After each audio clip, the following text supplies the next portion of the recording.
Hey everybody, Shane Presley here, Rock Paper Podcast. Thank you for checking out another episode of the show. Today's features my new friends, Emily and Andy of Catching The Westbound. Had a really great time meeting up with them and playing some live acoustic jams for you. And we get into all their story about how the group came to be. Do want to remind you that Rock Paper Podcast is brought to you by Roughneck Beard Company and American Rambler, located here in St. Louis, Missouri, over in the Maplewood area off of Manchester. Swing in and visit them during shop hours or shop 24/7 at roughneckbeardcompany.com. Check out all their wonderful products of their beard oils and beard balms and their junk powder, or one of my favorites, Roughneck Genesis. Roughneck Genesis has been changing the beard care industry since 2016. This cutting-edge formulation of aloe vera juice infused with biotin, B12, MSM, and natural glycerin will push your facial hair to its healthiest and fullest potential while making your oils and balms work harder. Nothing else like it on the market, folks. Check it all out again at roughneckbeardcompany.com. Use my code RPP15 for an exclusive 15% off your purchase today. And a big thank you to my friends over at HeilSound.com for their continued support and helping me make this show sound great. Head on over to HeilSound.com today and grab yourself a brand new microphone. If you need me, you can find me as always on the new and improved rockpaperpodcast.com. You can hit me up on email at rockpaperpodcast@gmail.com. or any of the socials. Would love to hear from you all. With that out of the way, sit back, relax, and enjoy a brand new episode with Catching the Westbound. Podcast is kind of like it's like a radio show that's not on the radio. It's on the internet. Does that make sense? Uh-huh. Yeah. That's also like my mom. It makes it sound more confusing, doesn't it? It sounds like this. Hi, this is Emily. And this is Andy. And we are Catching the Westbound, and you are listening to Rock Paper Podcast. Rock Paper Podcast. Scissors beat paper, paper covers rock. Rock beats scissors, Shane covers non-stop. Never know what new kind of guest that he's got coming at you. Live and direct on the spot, could be rock, folk, country, or hip-hop, jazz. All kind of folks that he has. Could be an artist or a comedian to make you laugh on the Rock Paper Podcast. double-decker fudge round, rolling round town. Shane coming at you live and direct from ground zero. He's your hero, he's your bestie. Rock Paper Podcast with Shane Presley.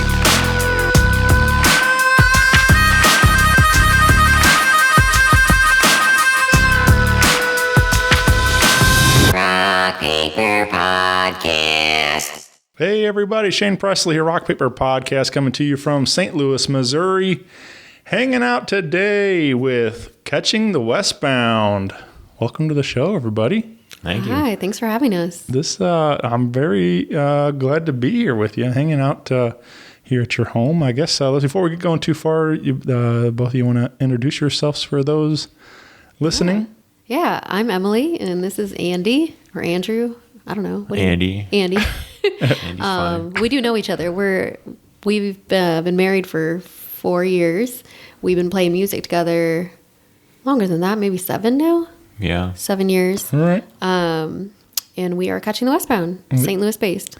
That's kind of what I wanted to get into. I figured there had to be some connection there, but I was wondering if music brought you all together, No.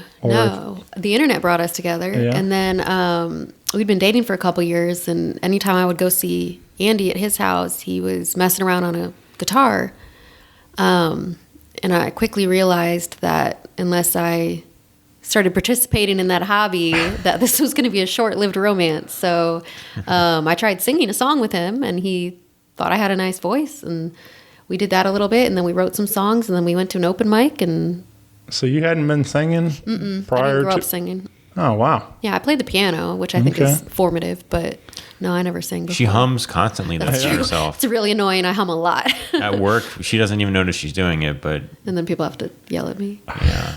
But I think that, I don't know, maybe that trains her vocal cords Yeah. for the last however many years old you are. Lots of years, yeah.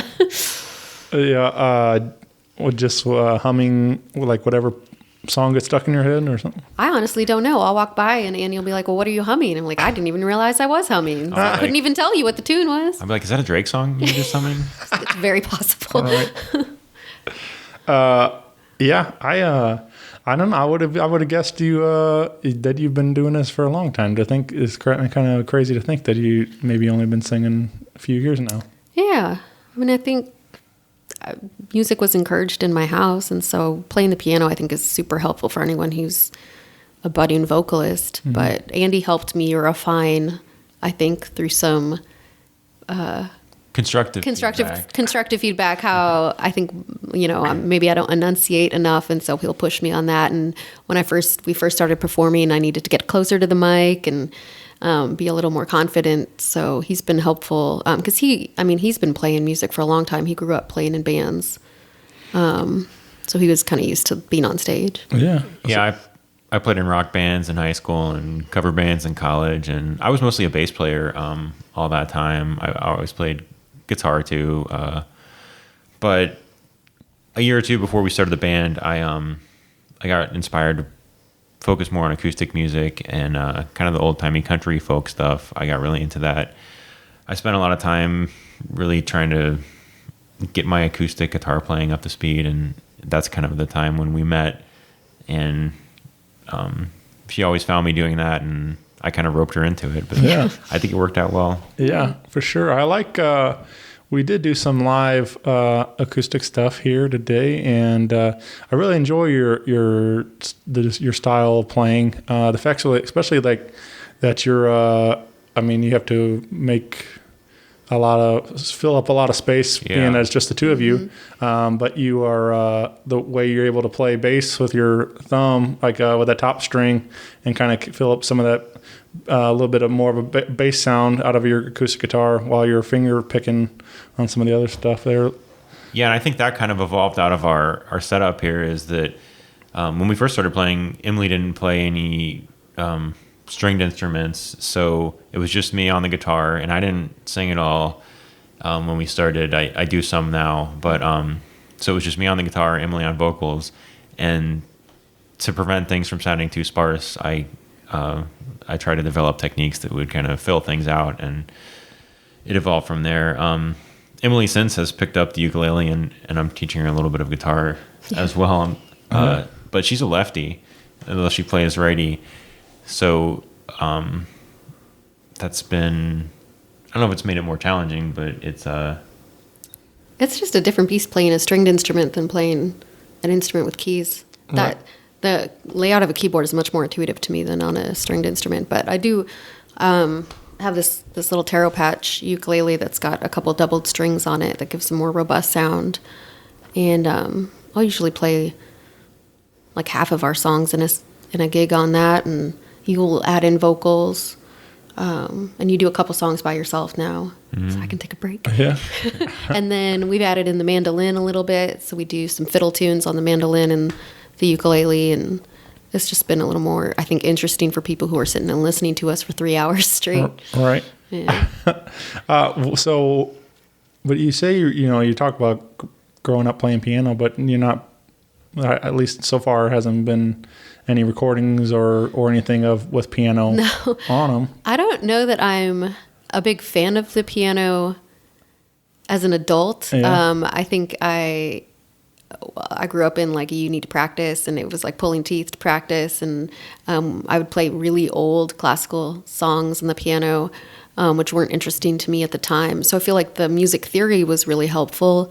But I don't have a passion for the instrument as an adult, and I still really dislike practicing. Andy has to schedule times during the week for me to practice. And again, it's like pulling teeth to get me to sit down and practice. So that's what piano taught me. Right.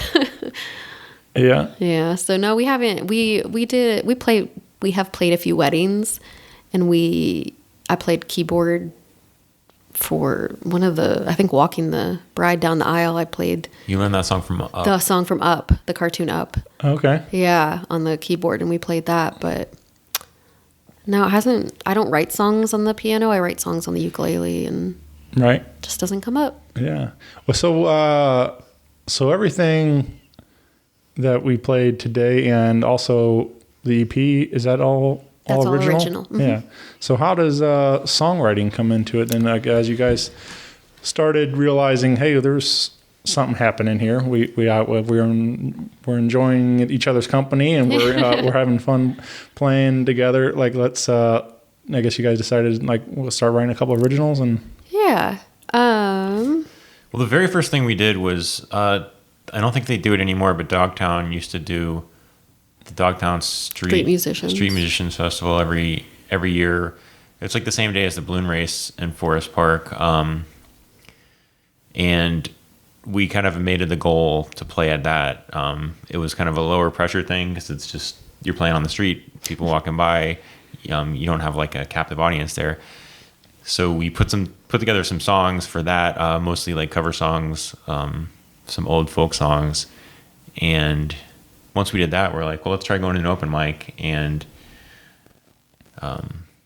we started writing some songs after going to an open mic and seeing, people writing their own songs. And Yeah, I think we both have an affinity for creative writing and storytelling. And so we'll usually write somewhat separately and then bring it back to each other. So if Andy's writing, he'll write the full, like, I guess the lyrics and the musical accompaniment and then bring it to me and I'll learn it. If I'm writing, I'll either hum it out how I would like it to be arranged with the lyrics, or I'll have something kind of basic on ukulele formed, and then he'll add in a lot more body to it with his musicality. I think probably of our original repertoire, it's about half and half now of his songs and my songs. yeah. Yeah, it's nice. I get to hear his voice through how he writes, and I think sometimes he's given me inspiration for some of the songs that I've written. Like Ava Owl is based on a photograph of his extended family ancestors from Calhoun County, and so I just came up with a story about them. So, Very cool. yeah. And that song was also, musically, that song was based on an exercise during a practice session that I was trying to teach Emily how to do a hammer on the ukulele. And I just had her hammering on An A minor? A minor chord over and over again, hammering on and off one of the notes. And it kind of made this repetitive background. And then I started to write some little guitar parts around it, and then we came up with a melody. I think we both actually tried to write lyrics for it. Yours were much better, and we went with those.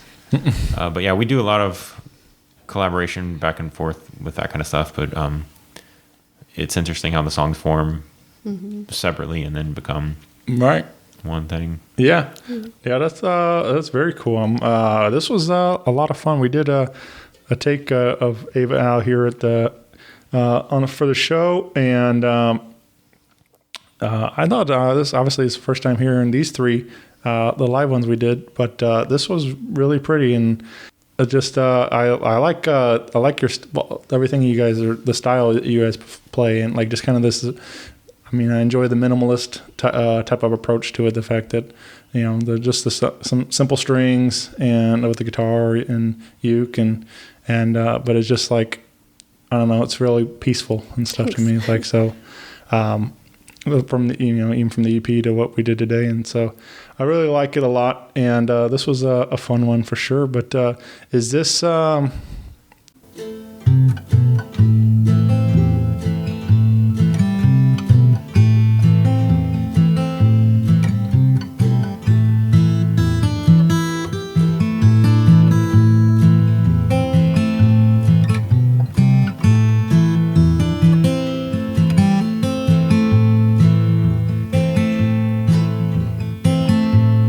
Picking bones out on the sand.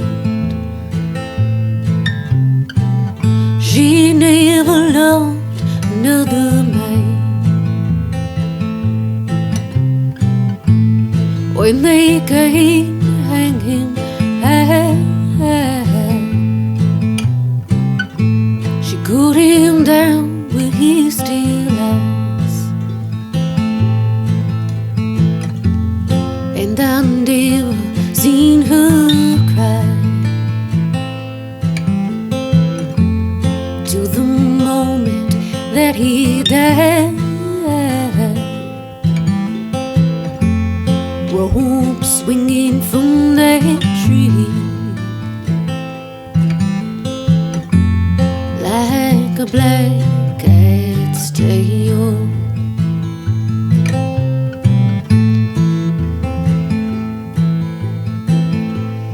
When that water came to rise, she threw the charm to trace the line. She seen us babies down like Moses, stood on the roof so she could see us. And I never seen her cry till we finally left her side.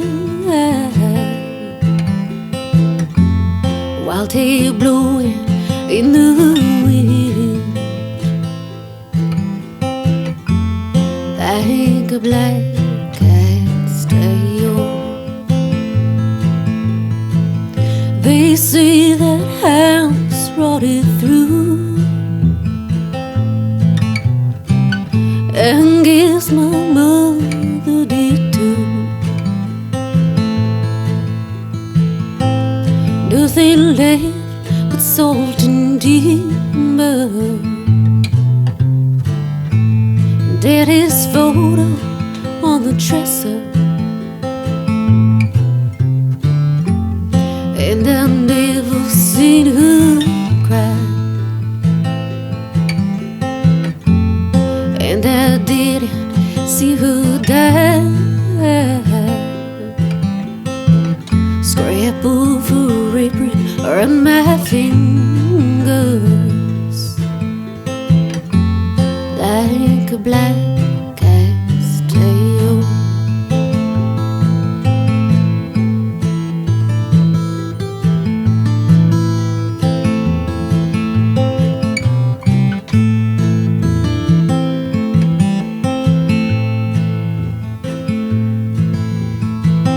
Of all the ghosts that come to see us,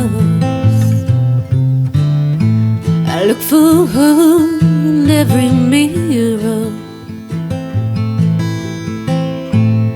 in the mushrooms on the stove, in those heart-shaped river stones. And I never learned to cry. I carry on a troubled life. Bad luck out every window like a black cat's tail. You know, it's been a little while since we recorded some music. Yeah. Is this something we're thinking of putting together soon or something? Yeah, we'd kind of have two perspective albums that we're working on in parallel. We've got some recording, but it hasn't developed into anything beyond that. I think COVID I think there was a lot of pressure to be really creative during COVID and to churn out a lot of work because people were supposedly just at home. Was this one born during COVID? Or? It wasn't. Oh, It's been around for a couple of years, but we were going to actually, I don't know, have we even recorded this one? Yeah, I've recorded a lot of the tracks and we've done some scratch stuff with Right. it. Yeah. So all three of the songs that we did today, those are on the album that we're going to title Ava Owl. And we've got a whole other concept that kind of came out of this songwriting group that we did last year with some friends from all over the country. Some people from back home where I grew up in Ohio, and then some people have moved out west and stuff like that. But we had a weekly songwriting thing that we did, and we would submit them and put them up on SoundCloud every week, and we did that for almost a year, and we got a lot of material out of that. It's not on our SoundCloud. It's on a separate SoundCloud for the project. Yeah. So it had all kinds of other people's stuff on it, but we got a lot of material out of that we kind of put together a perspective list of stuff that we're going to do for a second album called we're going to call that Make Her Words Your Own. Sorry. Yeah. Which comes out of one of the song lyrics, and they're mostly written by Emily in that batch. I think only one or two of them on that are going to be written by me. Yeah. Well, yeah, we'll keep an eye out. Maybe we'll get a recording of this sometime soon, Yeah. and that'd be for sure. That'd be fun. But I do like that. Even on what we've recorded so far is just pretty much you two. But has there ever been thoughts of like bringing in more players for the records, or doing stuff, different things like that? Excuse me. Andy just had a couple friends in town, 3 friends in town from Ohio, and it was one of our final gigs of the season, I guess. We were playing outside at the Webster Groves Garden Cafe, and they joined us as like a full band for our show, and it was really nice. Yeah, it was fun to have. We had one of the guys playing upright bass, and then another guy playing acoustic guitar, and he's good at doing filling in leads and stuff like that. And it really filled out the sound, and it was fun to have a bass behind us. So we've toyed with that idea before, and I think I'd like to have that as an option for doing live performances, especially. We had a good friend who's since passed away. His name was Mark Nielsen, and he was in a bluegrass band and also a colleague of mine. And he would join us. He was a guitar player. He joined us for a couple of shows when he was still with us, and that was nice to have him. And he introduced us to some of the songs that he and his band played together. And so we've included those they were cover songs, so we included those in our repertoire. And then so Andy's multi-instrumental, so on the albums, you can often hear other instruments being layered in, and to date, that's just been Andy playing all those instruments and laying the tracks over each other. I don't know that we've thought about having someone else be like a studio instrumentalist with us or something, Right. but because we normally just record in the basement. Yeah. And even on the EP, I did a lot of overdubs for some of those songs, and there's a little bit of accordion on there. There's some bass, some slide guitar, stuff like that. So I have a lot of fun taking the songs that we play live and then putting together bigger arrangements. Sometimes I have to scale it back because I have the tendency to want to like add too much stuff. Every instrument. Right. Emily's like, we need to make this still sound like our band. Right. So. People are going to be disappointed when they show Sure. up to hear us and there's just 2 of us. Yeah, well, I think there's a little bit of both sides of that. It's fun to go into making a studio project because you have unlimited possibilities. Right. You can add strings and keys or whatever you make these songs the best you can, and whatever the arrangement might be and are called for, and but some people always approach like they want to make sure they can replicate it live, like they want the record to sound like what their live show is.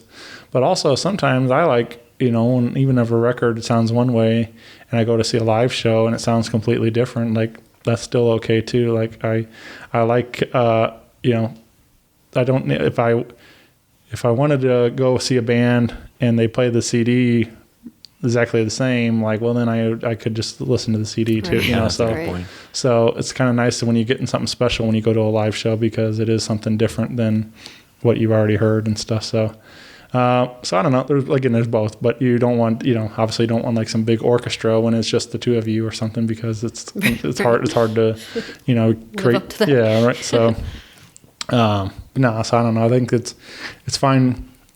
You find that right balance that works for you as your band and stuff. So, but I don't know. It's always fun to, like I said, when you do have the opportunity and when you're going into creating a studio or even in the basement, to you have an endless possibility. You can have fun with it and add different things. Yeah, I think that's it. We get so serious about it that sometimes we lose the fun of it during recording, and maybe that's why we haven't actually completed these 2 albums. But Yeah. I don't know. It's easy. more fun to go play live. Sure. Yeah, recording, you've got the pressure of, oh, I messed up Yeah. the third chorus. I need to go back and do it again, and then you give up. And Well, then you can get. I feel like even with anybody, like you got anything creative like that, like you're gonna sit there and beat yourself up because you're like, I know I can do it better, or I can, you overanalyze it, overthink it, and then it's just like getting too much in your own head sometimes about it, and it's just like sometimes you just gotta like step away from it and then revisit it maybe or whatever. But it's like I feel like that's what's kind of nice sometimes too when you get like a producer or an engineer or somebody else involved in helping you create it, because then they're kind of forcing you to do something, help push the creativity or make you get the best out of you and stuff, and instead of you trying to being in the basement trying to do it yourself or something like that. But Yeah. I don't know, again, there's no rules, no right way or no wrong way or anything, but it's just kind of fun to see different people's creative approach to making it happen. But I do feel like when you have all the time in the world, it's hard to push yourself to be creative and stuff. Yeah. So. yeah, exactly. Now, a little bit of pressure can help in that regard. One of the reasons we put out the EP when we did was we were involved in an outdoor art and music festival.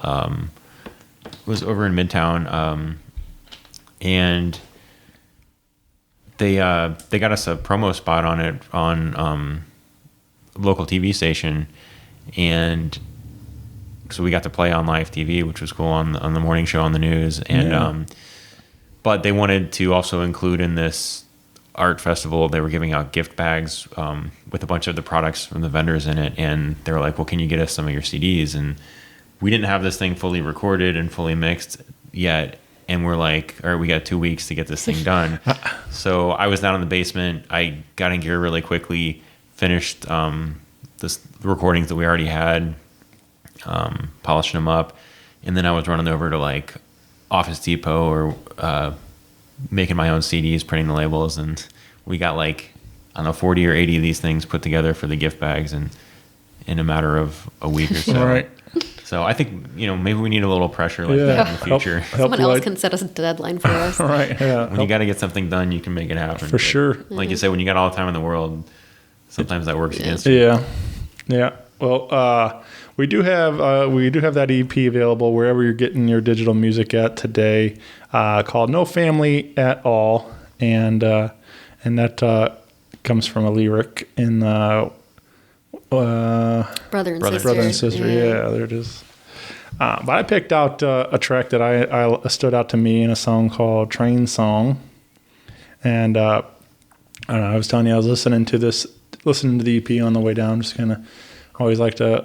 I got a pretty good little drive. I live about 40 miles west, so it gives me some time to put it on. I cruise, and it gives me allow me to prepare myself and kind of get me in the right mind space. And so I gave the EP a listen twice today on the way over, and Train Song is just kind of fun, especially like, I don't know, trains are always kind of cool. Like, it's just like, but they're not like, we don't think about them as much anymore. Like, obviously that was a major means of travel for many, many years. Now it's like it's rare to even hardly see trains anymore and stuff. And but still, like, I mean, every now and then I think we've done at least twice, but I've taken like Amtrak up to Chicago. Yeah, that's and my favorite. We jump on there and do that trip. We do a Cards Cub series or something like that, but yeah, it's just fun. I mean, it's just different than drive, especially being in the car or flying. Or I've never flown, so I don't.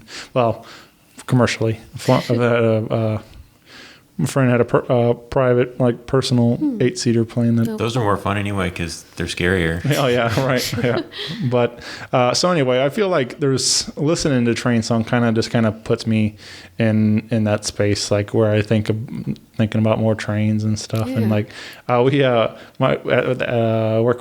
in a school district in so it's Wabash is the name of the school, and it's like, I guess it's a big. I don't know all the history, but I know it has a lot to do with the train line that goes throughout Wabash there. Cannonball. Yeah, and then of course the Wabash Cannonball, and then like which is like our school, our principal found that song. He has it on vinyl, and we play it, and like so he plays it like every Friday. It's like, and then he set up a. I guess it was like the Great Train Store in Union Station or something like that. Yeah, where, the train museum and store. And then, so, like, I guess that closed up, and this guy that, like, owned it or, set up all this stuff, like the tracks and things, like, he has all this stuff, and then, like, so I guess his grandkid, I think, goes to our school or something along those lines, donated all this stuff. So we have an actual fully functional train track that goes through our office. Oh, wow. And, like, makes the sounds, blows smoke, and, I mean, like, it looks like what you would picture in these, like, great toy stores and stuff, and like, so it's pretty wild. Like, I wondered where all that stuff went. I used to work. My old office was over by Union Station, and I would walk by while they were doing the renovation of the aquarium and everything, and like all that train stuff had to go somewhere. Yeah, I mean, I think there's obviously other stores, but this guy had some of his own personal collection, I guess. But he like this, from what I was told, this guy travels around like the country and sets these displays up in different holiday stores or whatever, and different so he's like the dude when it comes to trains and stuff. So anyway, it's really pretty wild to see, especially in our school, and like but anyway, so that was a long introduction for Train Song, but I like love this to song. see that as a kid. Yeah, we both like trains. I've always lived near train tracks. Actually, when I lived in Colorado, the street over from mine was called Wabash, and there was a train that ran through the center of town along where the river came through. But the last 3 houses I've lived in, I can hear the train at night sometimes. Even here, you can still hear it. You can hear the train when it's quiet, and it's kind of it's a nice sound to hear when you're not, unless you live right next to the train tracks, then your house is shaking. But Train Song was the first song that I wrote for this project. And I think the first song you wrote also featured a train. Yeah, I mean, there's a lot of train influences in the kind of music that our style is influenced by. Like, I mean, like you said, the Wabash Cannonball is one of the most well-known, like old-timey, like the pre-bluegrass Carter Family type stuff, and a lot of people have done that song. And then you've got the whole country blues rhythm stuff that kind of emulates the sound of a repetitive rhythm of a train, and I hear the train. Yeah. Well, Johnny Cash. Anyway, find No Family at All EP wherever you're getting your digital music at, and you can add it to your favorite Spotify playlist and things. And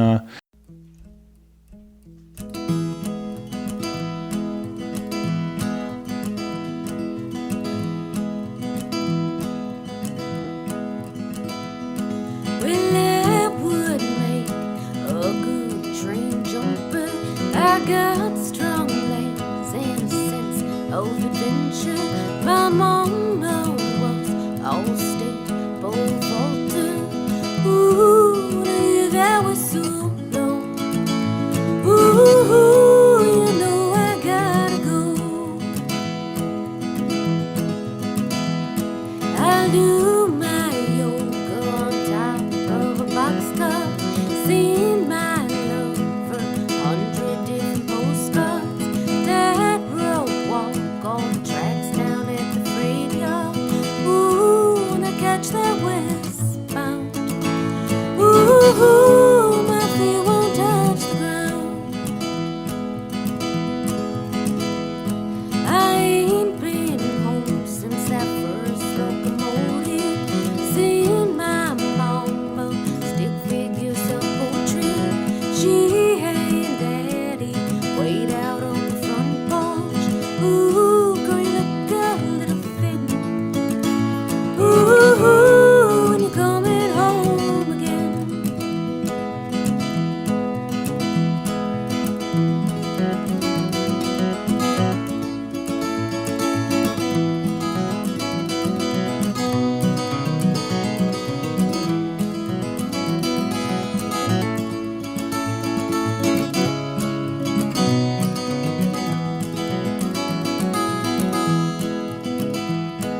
available? Do we have any of those CDs still available? Or we could print some. Yeah. There might be a couple tucked We've away got a handful somewhere. of them somewhere. We used to take them to shows yeah, and sell when we them start and- doing shows again, when things get back to normal, we'll right. Yeah. get some more. I might have some professionally done this time because That was a lot of. it's a lot it of was work. quite the Right. assembly line. Yeah, that's I don't know. I do. I mean, as much of it's a lot of work, but I do like, when I know it's more handcrafted kind of thing. You know that I had a friend where they like, it was all hand packaged, and I had like the little wax seal, like where they pressed it nice. and stuff, and like different things like that, like just personal touches where like somebody took the time to make this. It's not, so little things like that. Like as a fan of music and just like my friends, and I like when I can get more of a personal piece or something that I know that all this energy that went into creating it and stuff. And Well, those so- special editions, the ones that we did for that festival, it was we had a piece of twine wrapped around it and then Yeah. tied a bow on it. Green twine. Yeah, so there's like 40 special editions out there somewhere, and if you've got one of those, It's you're not. lucky. all right. It has no It's a value. handmade- Well, it has no value, but It's priceless. you've got a handmade, hand-tied bow. Yeah. Save Like your twine. Emily, hold your finger down there and I'll Yeah. tie the knot. Right. Yeah. So that was fun to do, though. Yeah. Yeah, definitely. That was a good show. We were in the middle of playing. It was like the last couple songs, and a huge thunderstorm rolled through. And we were outside in like a tent. Do you remember that? Oh yeah. The guys from the Focal Point were doing the Running sound for that sound. show, and they were like, we were talking with them. We're like, should we continue? Because there was like a storm kind of coming off, and we're like, yeah, we'll play a few more. And about 10 seconds into our first song, a huge lightning crash was like right behind us. I'm like, all right, let's back it up. Yeah, I think we're done. And then we packed it up right before it started pouring down rain. Yeah. Well, let's talk about, and I'm going to probably say this wrong, Cascalode. Cascalode.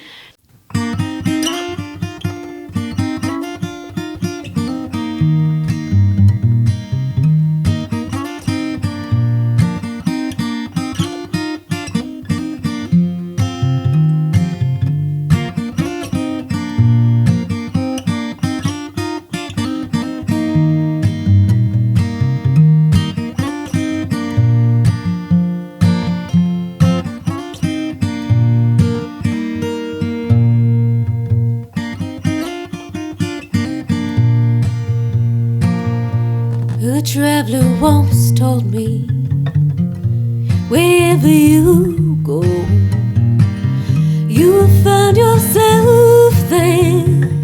That's fine advice, I suppose. And uneasy soul wanders, and though my soul may be strong, oh, miles I've journeyed if I wander too long. Oh, miles I've journeyed if I wander too long.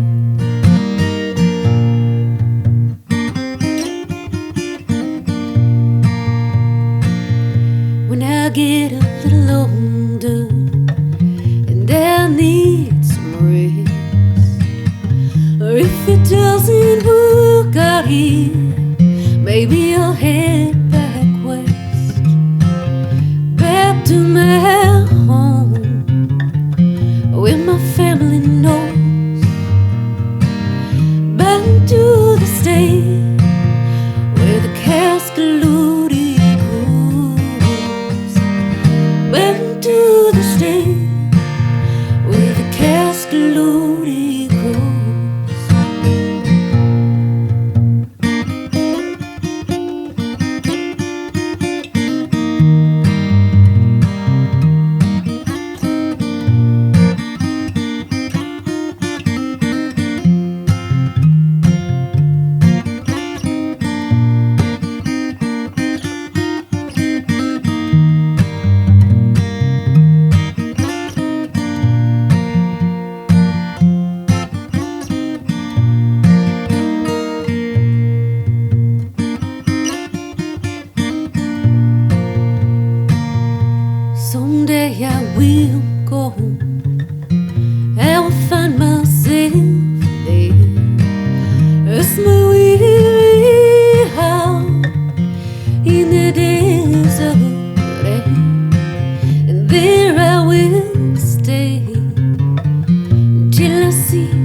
to be by the edge of the field underneath the Cascalootie tree.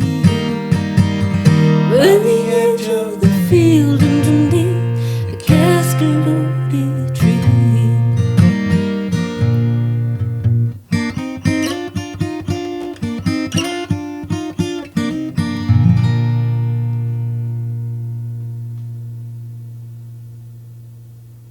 This, you said this is a tree? Yeah, it's a type of tree found out west, which is where I'm from. So this is, I don't know, it just seems to be, there's some trend going on here. There's a lot of out, we got owl, a tree, trains, thunderstorm. There's a lot of outdoor nature-y type of things going on. And do you guys find yourself, that's your kind of your muse, your creativity comes from being inspired by nature and things, or? Yeah, I think, Train Song, I was just pulling a few different anecdotes from my life and pulling them together. I'm not sure. You wrote Cascalootie. You want to talk about that? Yeah, so Emily sings that, but I wrote that, and I kind of wrote that with her in mind about being somebody who grew up out west and is now here in the Midwest. And I'm not from St. Louis originally, but I'm from Ohio, so I still feel like I'm in the same setting and kind of in the Midwest here. But her family's far away. She doesn't always get to see them on holidays and things like that. And I know I wrote that song with the thought of somebody being away from home and the thoughts that you have about that. And a Cascalootie tree, it's kind of just a scrubby weed tree that grows out west. But after I wrote that song, Emily's parents checked, and they realized that their next door neighbor has a Cascalootie tree that overhangs their fence, which was kind of cool that we got to see it when we were visiting there last. Yeah, I'm from Arizona, the desert part of Arizona. So, how do you? And what you said that you lived in Colorado too? Yeah, so and after Arizona, I lived in Colorado for a couple of years. That's actually where what inspired "Top of the Peak," which is another song that we played here today. So how do you all get to St. Louis then? Well, I came out here for graduate school in 2008, and did not intend on staying, but I really enjoy St. Louis a lot. I'm not a huge fan of the winters, but Right. I have not gotten used to that at all. It's a gray day today. Yeah, but I stayed, and then we met and had work here and bought a house here, and now we seem pretty locked in. I would love to go back west at some point. Catch the Westbound, huh? Yeah, well, hopefully not. That's like a euphemism for dying, but. So yeah, we came up with the band name, you came up with that line in the song, I guess. Yeah. It's kind of comes from the old hobo train jumping slang for catching the westbound means peacing out. Yeah. Yeah. Yeah. Yeah, I would like to go back west. Yeah. I've never ventured off too far. I'm born and raised in Wentzville area, and I've lived in the greater St. Louis area all my life. But I've traveled, got to vacation, Chicago and Florida, and then we went to Myrtle Beach this year just to try to get away, something a little different. But I haven't never went west, so I need to try to make it out that way sometime. Road trip. Yeah. Yeah, it's definitely different out there. I mean, Emily will say stuff like, well, the Phoenix landscape, it's boring. I'm used to it. But like, I'll go out there and be like, wow, this is awesome. It looks like we're on a movie set or something. And, well, I remember the first time I visited St. Louis, it was in the springtime, and there were tulips popping up everywhere, and it was really green. And I called my mom and I said, this is a color green that we don't have in the desert. Both of my parents are from back east, and then they moved to Arizona, and that's where we were born. So they're more familiar with having a 4-season type of climate. But I joke that I didn't even have closed-toed shoes until I left Phoenix. She didn't know what the thing on the car was. The defroster, how to work a defroster. I had my head hanging out the window because there was ice all over my windshield. Trying to drive around, it's like, there's got to be a way to keep this from icing up every time you drive. There is. If only they had invented something for that. Right. I didn't know how to properly hold an umbrella. I like hold it up high like this, which does not help you. So lots of things I've learned in the cold Midwest. Yeah. Yeah. It's, well, you know, even if you lived here, you just still got to be prepared for everything because you never know what's going to happen from day to day. It's like, it's, you know, even this, you know, this week with like 70 degrees in the middle of December, you know, and then I was wearing shorts and a t-shirt yesterday. like, and then it's gonna like, and then like the next day you can call for snow. It's like it's crazy. It's like it just, but changes by the hour sometimes around here. But I don't know. I as much as is crazy, but like I enjoy it. I mean, like I like St. Louis a lot. You know, it's like, again, it's all I know, but there's so much great things that happen here, and from our music to our food and culture and everything. I feel like it's kind of just this big melting pot here, and like so many people have settled in the middle of the map here, and we have like a lot of different things, you know, sample from and stuff. All these different cultures. Yeah. Yeah, you've got Midwestern and Southern and Western influences all kind of coming together here, and both of us being from, I also came out here to go to grad school, and being from another city and then seeing St. Louis as an outsider, I think has some cool perspective to it. And just, you know, St. Louis has a lot of unique stuff as far as architecture and history, and just being one of the older cities in the country.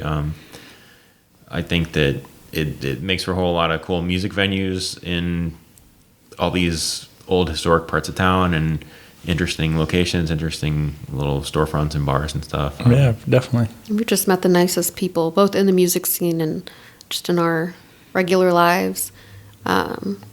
Just really wonderful, lovely human beings that we've made friends with here, and that I would miss too much to leave anytime soon, I think. Right.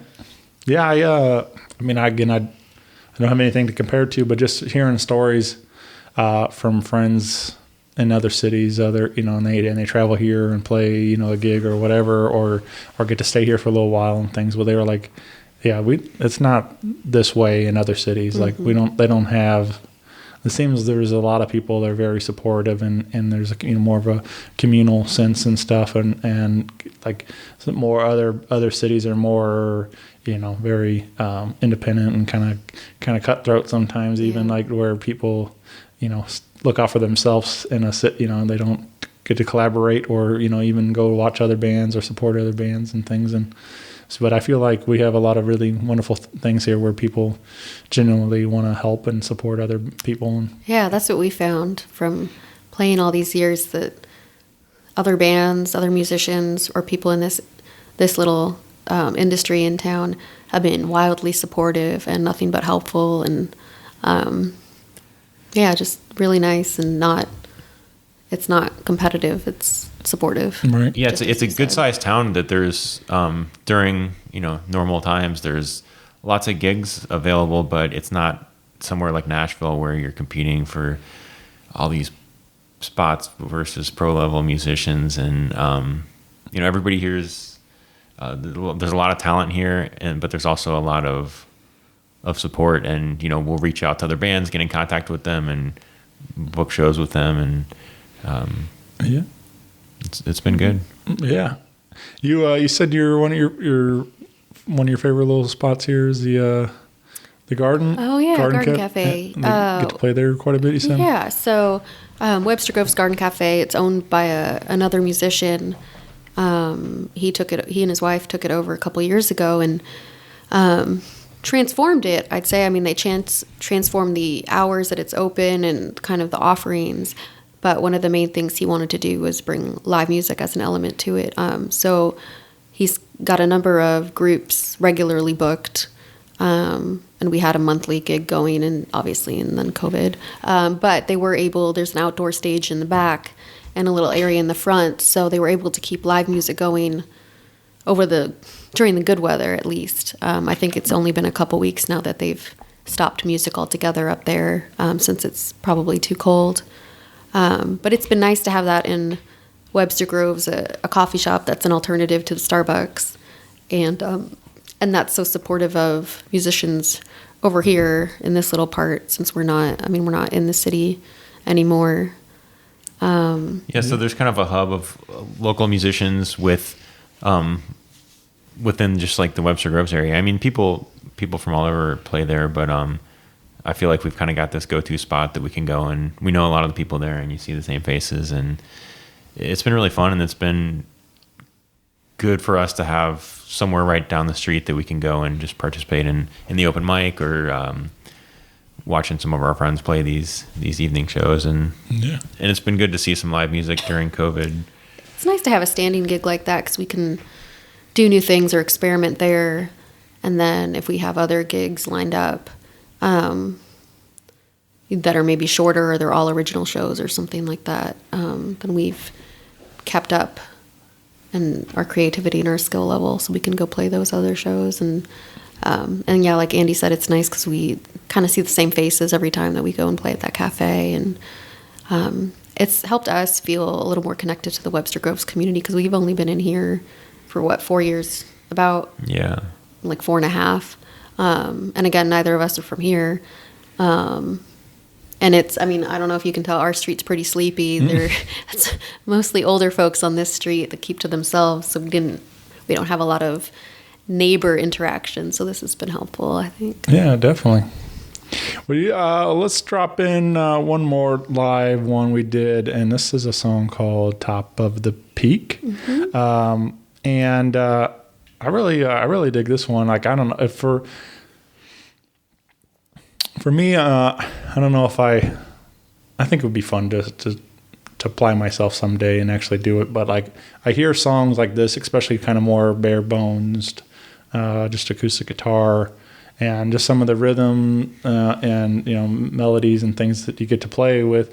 Like, it starts inspiring different other ideas in my head. Like, maybe it'd be where the song could grow, if we were to like take it to a band setting and stuff. And but I don't know, I just think this one in particular like could be cool with like some adding some violin or something, or fiddle, or kind of more of that string. And then but I just feel it just feels good. It's a fun song for sure. And but anyway, so I start hearing it, my brain starts turning, and I'm like, man, it could be a lot of fun to hear like a big produced version of this song and stuff. So yeah, it was nice when we played with a couple of his friends a few weeks ago, because we taught them the songs that we normally play, and a few of those were originals, and getting to hear those with a different arrangement or just more instruments layered in, it brought a freshness to the tune. Yeah, and kind of open up some ideas about how they could potentially sound on a recorded version. Yeah. Top of the Peak. I when I left Arizona, I actually left on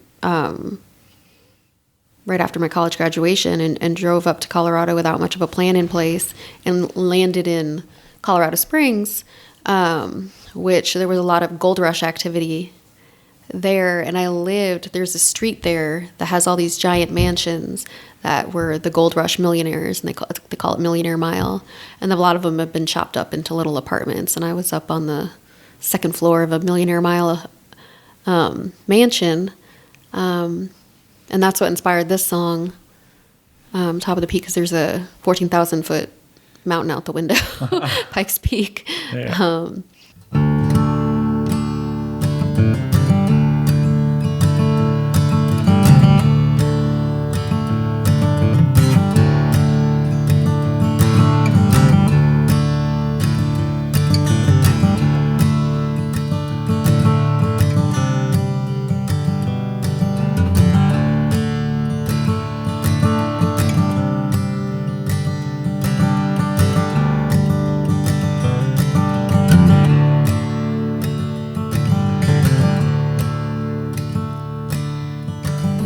Swinging in the southbound wind,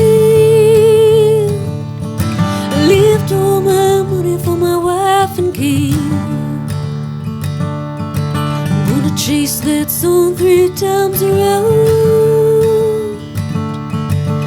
or cover my tracks over hallowed ground. It's 14,000 feet to the tune will there be? There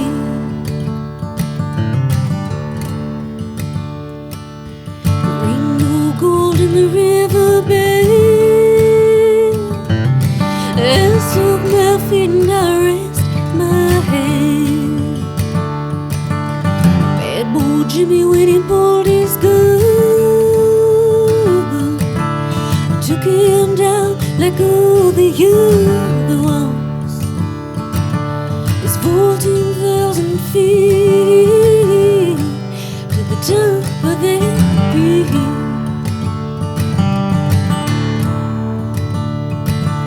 It's 14,000 feet to the top of that peak.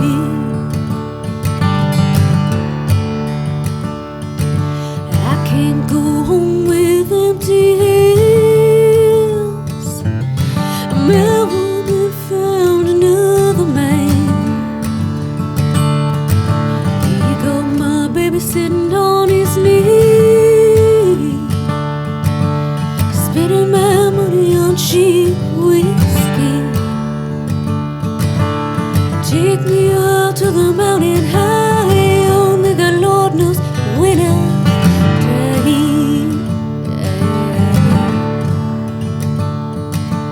It's 14,000 feet to the top of that peak.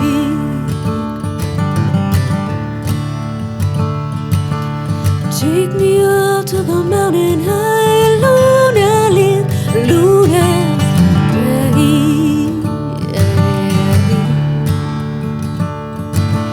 It's 14,000 feet to the top of that peak.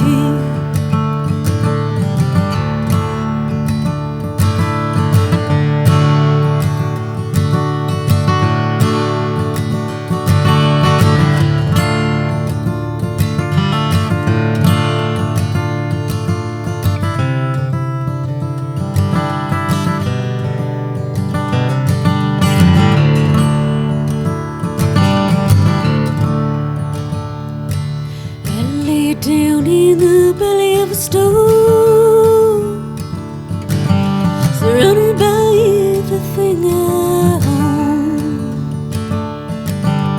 There below the river, whichever comes first, can pull me down underneath the earth. It's 14,000 feet to the top of that peak.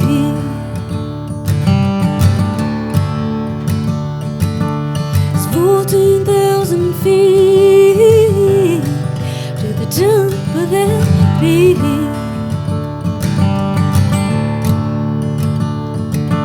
It's 14,000 feet to the top of that peak.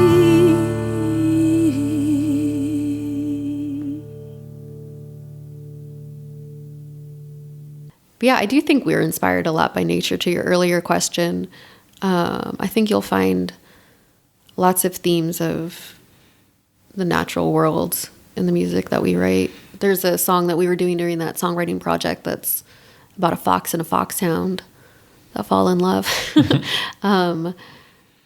But I mean, we just got back from Appalachia. We were in North Carolina. And partially due to COVID and partially I think we just needed a break. We mainly just stayed outside and hiked around and didn't interact with people too much. But I think we both drew inspiration from that trip too. Yeah. I think Missouri is beautiful. I mean, Arizona certainly has its charms and Colorado is known for its beauty, but there are parts of Missouri, even not that far from here, that I think are just stunning. And I like some of the small towns that are just a few hours away from here. I think Missouri maybe gets a bad rap, but as someone from close to the coast, I will say that it's a beautiful place to live. Yeah. Yeah, I mean, tons of great state parks. And so we have, the rivers and lakes and mountains. Well, not mountains, but like cliffs. Definitely not mountains. Yeah, Well, the Ozarks. we have like big. I call them mountains. Yeah. You call a hill a mountain. Right. It's not necessarily. Yeah, it's not a mountain, but we have rocky cliff, stuff too. Like so, it's like there's a lot of different settings and like they can. So yeah, if you go around the Ozarks, especially, like there's a lot of pretty stuff, and it's just fun to go exploring and like in some of the state parks down there and things. So yeah, I mean, I'm with you. I love getting out there and just exploring and getting away from the city and just being out in nature, one with nature out there, which is fun. Like, cause like even listening, like I said, I was telling you, I listened to the EP and it's peaceful to me. But I hear it. I feel like it would work well being placed in like a movie soundtrack and have like that type of setting, like some kind of a movie set, that of that kind of a storyline where guy in whatever hiking around and different things like that and whatever it is. But I just feel like these songs are just kind of capture that feeling in there. So I think that's what we're going for. So thank you for. Right, yeah. I'm glad that translates. All right, but that'd be so. Anybody who's working on a movie, maybe think about that. So That could be cool. yeah. For sure.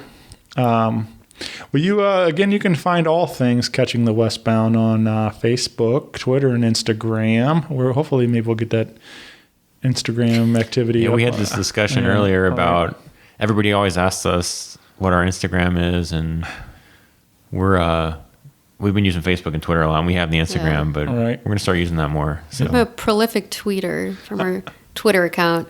I'm less active on Facebook just because I find it kind of limiting, and then I have no idea how to use Instagram. All right. So Emily's our social media person, though. Yeah.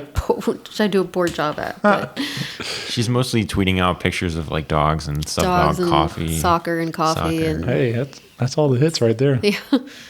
yeah. We used to joke when I used to do the show with my buddy Chris in the early days. Both of us got married around the start of the show, and we both have dogs. And anyway, so it got to I was like, if I ever like say anything about my dogs or about the wedding, like they get tons of activity. So I'm like, and I was like, we need to just switch the podcast to being about puppies and weddings and stuff. I because support an all dog podcast. yeah, because like that would be the biggest thing ever, because that's what people love hearing about. So One of the most difficult things about being a musician is coming up with a band name, because then you debate what you're going to pick, and then once you pick one, you're stuck with it. But one of the suggestions that Emily wanted was Dogs on Trains. Dogs on Trains. Yeah. Combines Another train theme both of our passions, Yeah. dogs and trains. yeah, I got vetoed. I maybe we'll find a way to work that into something, a Sure. song title or an album title, or there you go. Yeah. Would be fun. Marketing. There's all sorts of great imagery that could go with all that with dogs and on trains. Like thinking about different T-shirts and all that stuff. Yeah. So, but I don't know. Catching the Westbound still. It's even if it's has more of a negative, like you're saying with the death. But I think it still works. I think it's fun. Fun name. And but yeah, it's tricky. I mean, even naming this podcast, we were like, I don't know, like we threw a bunch of names out on a list and had our friends help us, and like Rock Paper Podcast was like the runaway winner. We're like, all right, well, there it is. We'll just go give people what they want. So that's what we stuck with. My dad joked about starting his own band called Buying the Farm or Kicking the Bucket or some other euphemism for dying. Yeah. My parents had some creative suggestions as well. Was it who suggested Hanging Flesh? I don't like or that Threadbare Underwear. Yeah. They're kooky. All right. Well, I've been asking, going around town asking some of these questions, and I always enjoy hearing everybody's different answers. So, but let's start with. All right. Well, so this was inspired by Toy Story. I recently watched all three of them, and they, which I just saw, they announced that Buzz Lightyear is getting his own standalone movie coming 2022. So, voiced by Chris Evans from who played Captain America and stuff. So Interesting. So I thought that was interesting that they're not having Tim Allen do the voice for this one, but we'll see. Anyway, so if you had your own pull string, what do you think your pull string would say when we get a Catching the Westbound action figures coming soon? I mean, mine would probably be humming or like a swear word. I don't know. Let's see. What would mine say? Yeah. Oh gosh. Do you want to practice? Yeah. Well, that's what I would say to Emily. Oh yeah. Hey, let's practice. Let's play guitar. Probably something about guitars, I'm sure. Yeah. Right. That's all you talk about. How about this? Or I'm going to buy another guitar. Or Hey, I listen to bought this. another Does this guitar? guitar? Oh, yeah. Listen to this on this guitar, and then listen to this on this guitar. Can you hear the difference? Right. And she's like, "Is that a different guitar?" Yeah, no, it's So the sound maybe test. something like that. Yeah, right. Yeah, it's exhilarating. If what's a song that always gets stuck in your head? Do you guys have that problem? You wake up singing something? That theme from Braveheart that I'm always randomly humming. She'll randomly hum the theme from It's Braveheart. right? Yeah, I was like, I haven't seen that movie in 20 years. we were sitting there reading the internet next to each other, and one night, and I was like, "Are you humming? Is that the theme from Braveheart?" I I don't know. don't know. She gets these, songs. I don't know where you don't. know It's not where like they you heard that come on the radio. No. Yep, I'll get Braveheart. that though too. Like, I don't even know when. Like, the same thing. I couldn't tell you the last time I heard the song for whatever reason. It's in my head this morning, so it's like I don't know how that works like that. But If you listen to like the pop station, and that stuff's real catchy and real easy to get stuck in your head. I try to avoid that stuff so that I don't like rip off a melody when I'm writing a song, because Yeah. it's easy to do when you've got something like that stuck in your head. yeah, oh yeah. Well, and like, I've seen it's like, oh man, check out this great song. I was so excited about it, and then you're like, oh yeah, well that's a Tom Petty song. So Yeah. it's like, it happens. There's only so many variations you can do to it, but yeah, again, it's hard. Sometimes it just gets in your subconscious where you don't even realize that that it's there, but all of a sudden you're writing the song and it's the same thing that you just. I took a melody once from one of her songs, Accidentally, that you had yeah. written. So I guess that's okay. Yeah, Right. you can plagiarize But, me. That's fine. Yeah. And it's tricky to wonder, like, do I have this stuck in my head because I wrote it, or do I have it stuck in my head Right. because I'm hearing it from we somebody saw a else? friend play once, and I'm sure he had no idea that he had done it, but there was a song he was playing that was very close to something on the radio, and he had no clue. Yeah, I think I think it's just you every absorb musician it has as you're done listening. that. Yeah. Yep. When the Catching the Westbound biopic comes out, who would you like to see cast to play you in the movie version? Well, you have to have Liev Schreiber play you Yeah, because you look very similar. That's your doppelganger. yeah, and we've You got get this on the and street we've all got the the same time. last name, obviously. Yeah. So. Oh gosh. I don't know. Do you get- someone small? It's got to be someone who can sing. Yeah, someone who can sing and is small. I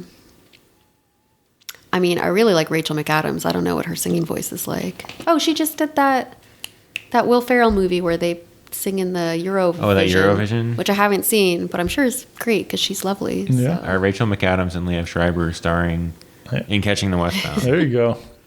That sounds like a hit. Yeah. Do you get that a lot? That was pretty quick. The Liev Schreiber Yeah. thing? Oh, gosh, Yeah. all the time.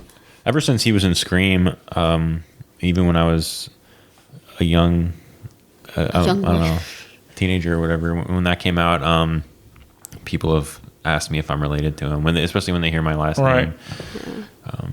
I get my last name's Presley, so I get it all the time too. Like everybody's always asking if I'm related to Elvis and stuff, and I could see that. I don't know. I don't necessarily see it. I mean, I imagine there's probably certain faces I make that may be resemble, but my grandma used to say it a lot though. And I was just like, you always kind of, I'm like, yeah, whatever, grandma. But I think it's like, dark hair, sideburns, and like that kind of like it all like. But I don't know. I just feel like.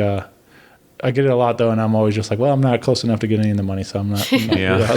All I know is he grew up just down the Mississippi River. Yeah, I do have family. We had it's distant cousin stuff, but like it was like a Piggott, Arkansas, I think was the town or something. Yeah, I've been down there. Which is and I know he not necessarily that, I don't know for that town, but I know he has kind of born or raised in the Arkansas area, so very possible we are distant cousins. But I don't. I mean, again, like not like I'm invited to any family functions or something. So should do your genealogy, right? I do. I don't know. It would be kind of cool to confirm what exactly it is, but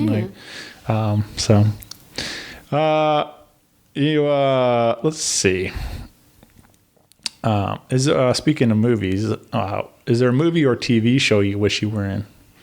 That you maybe a certain world, or even just being a character in the join a cast or something. Well, you've been watching a lot of these period piece historical American shows recently. I got on a kick. I'm watching something about the American Revolution right now. I don't know that women had it that easy at that time. We also watch The Expanse on Amazon Prime, which is like a sci-fi show, and I think that would be really cool. And the women characters on that show are pretty badass. I don't know if I can say that on your podcast. You can say whatever. Okay. It's on the internet. Okay. I would be in like some kind of Western thing. Oh yeah, you would. A gunslinger? Yeah. I don't know what's out there right now that's got that, but yeah. What's that? Blanking on the name now. Wasn't it just an HBO series? Wasn't Deadwood? there? Deadwood? Was it Deadwood? Oh yeah. Yeah, that's kind of that world, right? Yeah. I never watched it, but I just like. That was good. Yeah.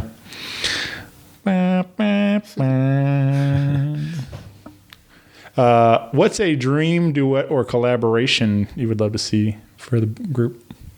Like with local folks or anybody? Hey, a dream, whatever. Is there a certain singer you'd like to play with, or Probably Dave and Gillian, right? Yeah, we really like the Gillian Welch and Dave Rawlings and the different iterations of bands that they're in. Some of the people I really like some of the the old flat picking bluegrass musicians like Doc Watson. He's one of my all-time favorite guitar players. He's not alive anymore, but that would have been cool to be able to pick some guitar with him. Yeah, absolutely.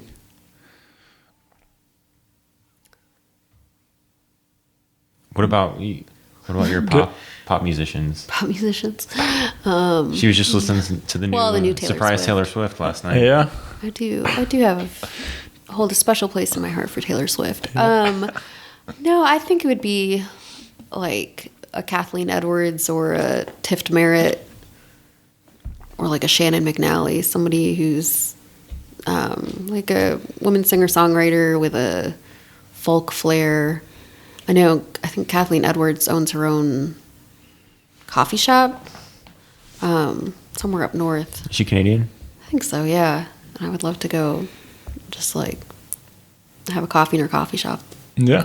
Listen to her sing. Right. Yeah. I've gotten to do, not necessarily like getting to jam with any of my, but like just you saying that, like one of my favorite is John Moreland. He's a singer-songwriter. He's gotten quite a bit of success now, which is it's great because he's been on tour with Jason Isbell and different other greats, and but he early on, like I got to see, I was at Gramophone when Gramophone was still doing, had a stage up there, and before it moved more into the sandwich shop. But he played there, and I saw him, and there was maybe like 6 people or something. I don't know, whatever it was. But like, I'm just like, again, I'm sitting there watching one of my favorite singer-songwriter, and like pouring us out on these songs, and I'm like, this is incredible. Like, and so again, just like to go sit at a coffee shop or whatever, and that same kind of experience, like to see somebody like that, like in such an intimate venue and stuff, like it's pretty cool. Yeah, I had seen Brandi Carlile when I was in college. She played this tiny venue that actually had a St. Louis connection. So I don't know if anybody remembers the bar venue Plush that was here in St. Louis. Well, the original Plush was out in Tucson, Arizona. And when the woman who owned that Plush, she moved back here to be closer to her dad, I believe. She opened up a Plush here. But I used to go to Plush in Tucson far too often. And there were some great people. This was in the like 2000 or the early 2000s, came through Plush and played. Edith Frost played there, and Brandi Carlile played there.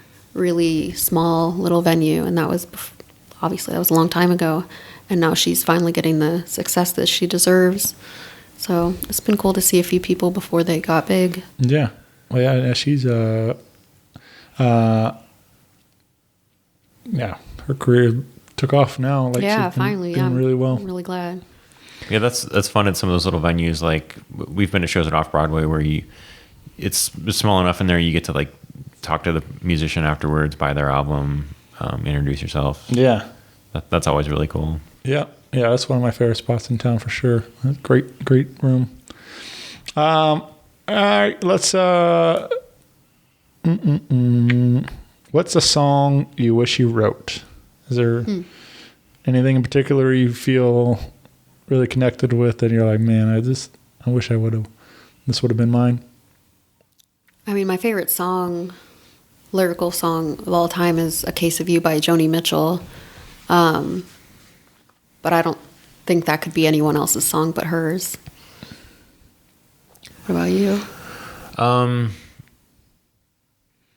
The Milk Carton Kids are one of my favorite kind of modern folk duets, and maybe not necessarily a specific song, but I really like the way that they blend their vocal harmonies. I wish I could sing like that, but also just the lead guitar and the mix of the rhythm guitar, they do a really cool job with that. So it's very inspiring stuff. And yeah, well, partly also I like to ask all these because like you guys introduced me to other artists that I don't know yet, so so I have to go do my homework, and I don't know if I know Milk Carton Kids and some of the other names we've said. So like it's always fun to just continually discover new music and things. So yeah, now Milk Carton Kids, that's the one that they have a song with like a lyric in it that says Milk Carton Kid or something in it. Yeah, and they have one of their live. There's like a DVD of one of their live shows that you can find, or it's on Amazon or something.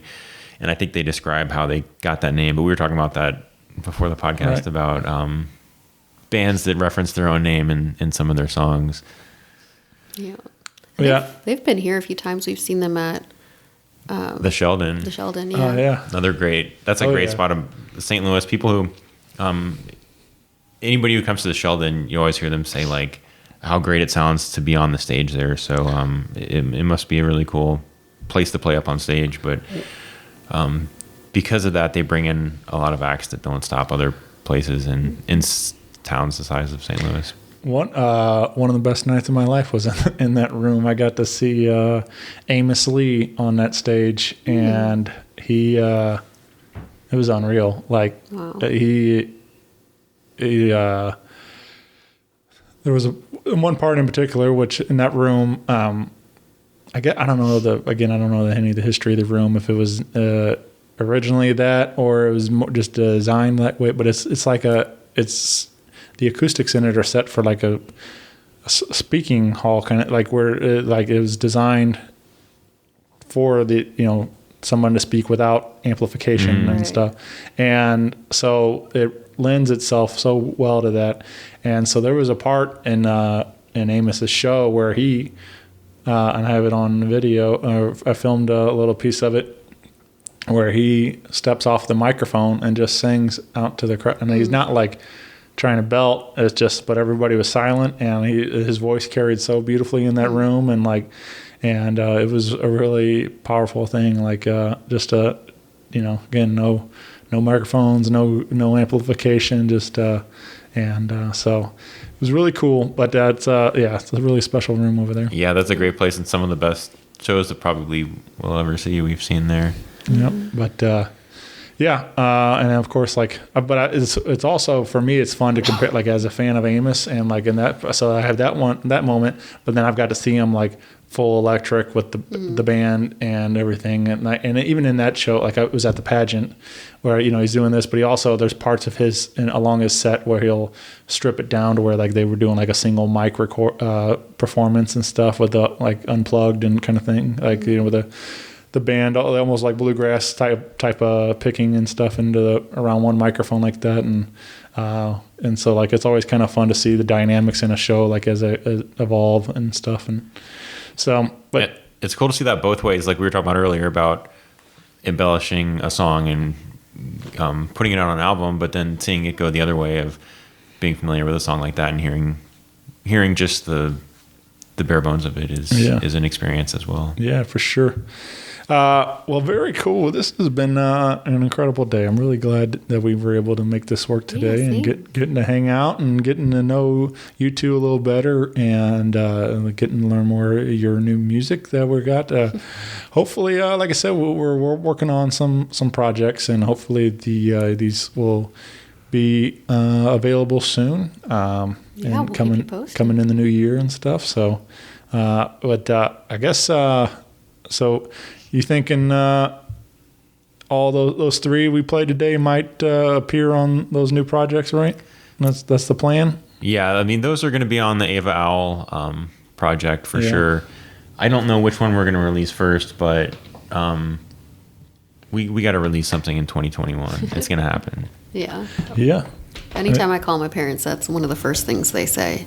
So how's the recording coming along? All right. I'm fine. How are you? All right. Well, I'm going to hold you to it now. We've got no excuses. Yeah. It's on. It's been recorded and documented now, so we're going to make it happen, and I'm going to hold you guys to it, and we're going to get some new tunes out there. But I really appreciate you doing the show and sharing everything with us today, and this was a lot of fun. So hopefully we can do it again sometime soon. Yeah, it's been an absolute pleasure. Thanks so much for having us. Absolutely. Well, thanks, everybody. Bye, everyone. Bye. Bye. Rock Paper Podcast. Rock Paper Podcast. Rock Paper Podcast. Rock Paper Podcast. Well, yeah, that was it.